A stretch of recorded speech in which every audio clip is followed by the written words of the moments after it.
Today I have for you a 2016 Ram Promaster City. Not the 1500, this is the little brother of the Promasters. And there's unique things about it. So this is one of my co-workers, and an issue she's been having is that it has been overheating at random, like an hour and a half into the route, and then it starts bells and whistles, the gauge goes all the way to hot. But she said she doesn't hear anything bubbling, the fan is full on. She lets it sit there for 10 minutes, she cranks it up, everything's back to normal and doesn't have another problem with it. That doesn't make any sense. If it was a blowed head gasket, it'll do it pretty much all the time.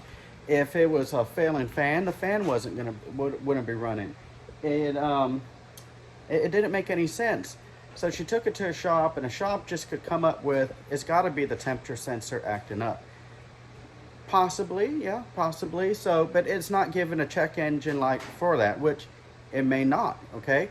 So what I did, I got the vehicle here. I'm gonna go ahead and replace that temperature sensor, but the cool thing is, kind of a cool thing, but it's not really that bad.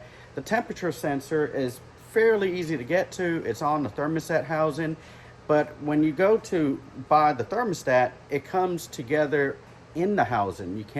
I haven't been able to find it separate. So the thermostat comes along with the aluminum housing, and with, at least through Napa Auto Parts, the sensor comes with it. So the sensor is normally like 43 bucks on its own, let's say at O'Reilly or something like that. At Napa, the housing with the thermostat and the sensor, 43. So yeah, I got the thermostat housing with the thermostat and the sensor, and we're gonna replace that. So I just drove this here. The coolant's really hot. You don't wanna do this when it's hot. So I'm gonna pop the hood, take the engine cover off, because we got to remove that in order to get to the temperature sensor. I've got the hood popped, and I'm gonna try to do this with one hand. Okay, well, try to do this with one hand. The hood prop should be right there. And the hood is propped. And this beautiful engine cover needs to be removed. You just pull up and it comes off. It is held on by some rubber, I call them suction cups, but they're not. They just slide over these little plastic pegs and holds it in place. And then you got the actual engine. And so that little booger, thermostat, and it's really hard to see. If I had a light, it would be a lot easier, but it is, down in there. That's where it lives. Now, I might have to remove the battery just to get my hands in there. Probably not, but you know, that's an option. And so, yeah, I'm gonna let this cool off. When I get back later tonight, I'm going to drain the radiator, because when you take that off, it's going to go everywhere. So just drain the fluid, put it in a container that is not, I'll be able to reuse the fluid, and get this thing done. All right, it's later in the evening. I don't know how far I'm going to get with this tonight, but I'm going to try my best. Like I said earlier, the thermostat's probably acting up. I'm pretty sure the temperature sensor is. Now, the temperature sensor, which sits right here, it's about $43 at O'Reilly. The thermostat is in here. So I thought, well, let me have a thermostat and a temperature sensor. I said, well, the thermostat is integral to the thermostat housing. In other words, it doesn't come with just the thermostat by itself. You got to buy it with the housing. But get this, even though the temperature sensor by itself is about 43 or higher, this right here is $40. The housing with the thermostat and the temperature sensor. So you know what? Why not? Go ahead and replace it all at once. And hopefully this will solve our intermediate overheating issue. So now on this vehicle, the Promaster City, a few years ago, I went and replaced my radiator, and someone asked me, is there a drain valve? There is no drain valve, peacock, down at the radiator like it normally be. So you have to remove the bottom radiator hose to drain this radiator. Now, the advantage of that is you get to drain the engine and the radiator really fast that way. The downside of that is it's gonna go everywhere. So really, You can try to save the antifreeze that spills out, but just the way it's designed.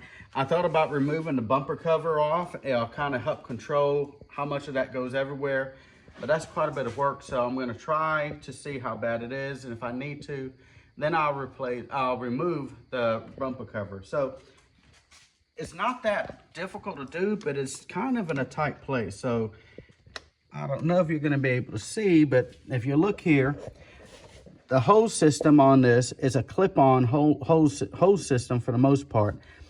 These are permanent. They comes like this from the factory. It has a rubber T-fitting, and they crimp these down. But when it connects to the radiator, and I'm trying to see if I can find one to show you. Can you see this one right here? This one right here. Okay, see where my finger is? If you notice, there's like a little lip right here, a raised portion. This thing actually has like a spring clip that actually clips on and holds it in place. So all you have to do is remove that clip and it comes off. And it's really hard to see here, but I'm just gonna have to remove it at the bottom and then show you what it looks like once I remove it. All right, this might be a better angle for you to see. You're looking straight down behind the headlight lens assembly, straight down. Here's the top radiator hose. And you'll notice this is where the radiator comes into it. This slides over. There's a spring clip. And I don't know if you can see it, but it's right there. Got my nail on it. You can kind of see it move. You'll pop that out and slide the spring clip off, and then it'll just come, the hose will come off. Well, I'm gonna do that down here where you can't see. I can just barely see it myself. I'm going to remove the spring clip, slide it out, and then drain the radiator and the engine.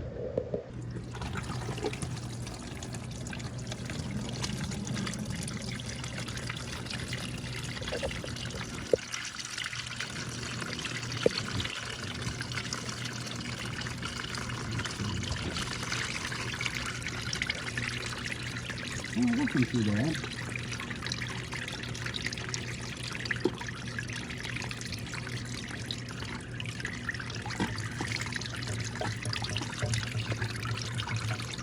Here's an up-close view of the spring clip or the U-clip or whatever you want to call it. I call it spring clip because it's springy. And so it just slides onto a notch and then clips it onto the hose. You just pull that out, and then I couldn't get it loose until I lifted up a little bit and just removed the spring clip together completely. Keep track of this. You lose this, then you're going to have a hard time probably finding this. So it's pretty much drained now. I'm going to get ready to remove the thermostat housing. I removed the battery so I have easier access to it. You don't have to, but I like to get things out of the way that, you know, makes the job easier. Now these are actually got clamps onto the thermostat housing, so I'm going to go ahead and get these loose and move these hoses out of the way. I'm going to have to take them off anyway. And then you got a hose right here that has another spring clamp to it. You just pop that loose, and I think there's another one down here. Either way, quite a few things hooked up to it, but getting a battery out of the way doesn't take too much time to get it out of the way, and you'll be able to move it. By the way, this little, I don't know what you call it, fuse box on top of the battery, because that is the main fuse there. You take these two screws out of here, they're Phillips screws. They're bolted to the battery, and then remove this one lug off, and then you'll be able to get the battery out. Well, I finally broke down, removed the battery because I needed it out of my way, but also removed that little power block that was here in order to get some more access. I'm having a hard time getting to a hose down here, actually the last bolt. So I looked at somebody else's video and they removed the tray, which also is attached to the computer. And so I'm going to remove the tray, take the computer connections off, and remove that whole thing. Give me a lot more access to what I need to get to.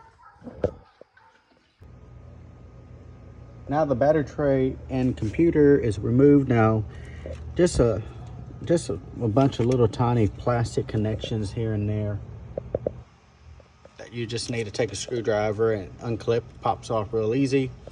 And then this right here is the computer connections. I put some masking tape around it so keep any dust from going in there. And I am actually trying to get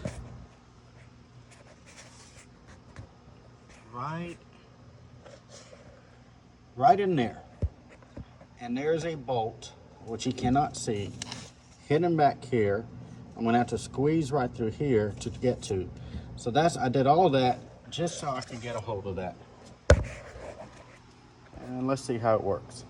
Now I really want to show you something right here. This is held by another spring clamp, and it is a pain to get out. You get your close up, it's right there. You just get a screwdriver up underneath there, and it will eventually pop his way off. I finally got the last bolt off of this, and it is a number 10 that I removed that hose that had the clip on it. You will slip it in through here and get back here. You're going to want a rather long extension. This one is about 5-6 inches long. And slide this under this tube here and just angle it to where it starts to bite on the nut, and you'll be able to remove it. Now another thing I need to show you is right up here, there's going to be this bracket. This bracket is kind of a pain. There's going to have two nuts. It's going to be this one right here, which I backed out quite a bit, and then one below it. Go ahead and take them both off, because you might want to just remove this bracket totally, and that way you could remove the thermostat housing with ease. It's a good idea to have one of these magnetic pickup tools, so that bottom bolt that is so aggravating to get out is going to fall. It's going to fall down, and you're going to need that tool to pick the bolt up. It just makes life a whole lot easier if you have it ready. And finally, I got the last bolt off the supporting bracket. Should be able to reach in here and start wiggling the thermostat housing off. Now, if you notice, there's two nuts on the right of this thermostat housing that hold the support bracket up. Just remove that next, if I was to do it again, and it'll make it a lot easier to get this out. But you can just kind of wiggle it, and here it comes. And just about right now, move this hose out of the way, and I should be able to get it. There it is. Okay, I want to show you this, because it's a little bit on the aggravating side. This little connector, electrical connector, this red thing slides back. So it's pushed in, and of course, after something is sat for, well, since 2016, it doesn't want to move. So you push down this black tab, and then you will pull up on this. Like I said, you're going to need two fingers. This red thing will slide back, and then you'll be able to squeeze the black part again and just slide it off, and it'll come right off. You may have to wiggle it some, but it will come off. Like I said, when something's been on here for so many years, it doesn't ever want to just come off.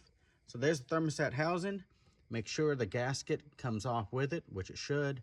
One more thing, that bracket that is kind of causes the housing to get sandwiched, if you'll loosen these two bolts, that one there, you'll be able to slide that housing out of there a little bit easier. Plus, going back in is awesome, because that way it's not such a tight fit, because the last thing you want to do is damage that O-ring. Now, I kind of damaged this just a little bit. I was trying to slide it in there. What I did, it just started to tear it. I went and flipped it around, and so it should be fine. Nice smooth surface there. It shouldn't leak at all. But just be careful about that. Got everything put back together, and I took it for about a 25-mile test drive. I even did stop and go. Looks like the problem's been resolved. It's not running hot. Temperature is staying within range. Now, there's something you need to know about these vehicles. They run a little bit on the hotter end. So that fan is not kicking on to about 210, 212 degrees, which makes me, honestly, it makes me nervous. But that's the way they're designed. So the fan's cycling on and off. So it looks like the problem has been solved. But as with anything, you top off the antifreeze, you go for a drive, the bubbles work themselves out, and it did. So I had it overfilled, knowing that it was going to eventually drop, and after all that driving, it's dropped down to here. There are no leaks. This is just expected. So I'm just going to top it off. I'm going to go up to the max line.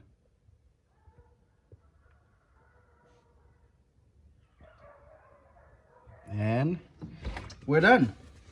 So a little bit on the aggravating side. It's just getting to that last bolt. There's 4 bolts on that thermostat. The one on the bottom right, they just don't give you any room to work with. But other than that, not too bad of a job. Once you kind of finagle with that and just push through it, it's a-okay. So Mailman Mechanic, see you at the mailbox.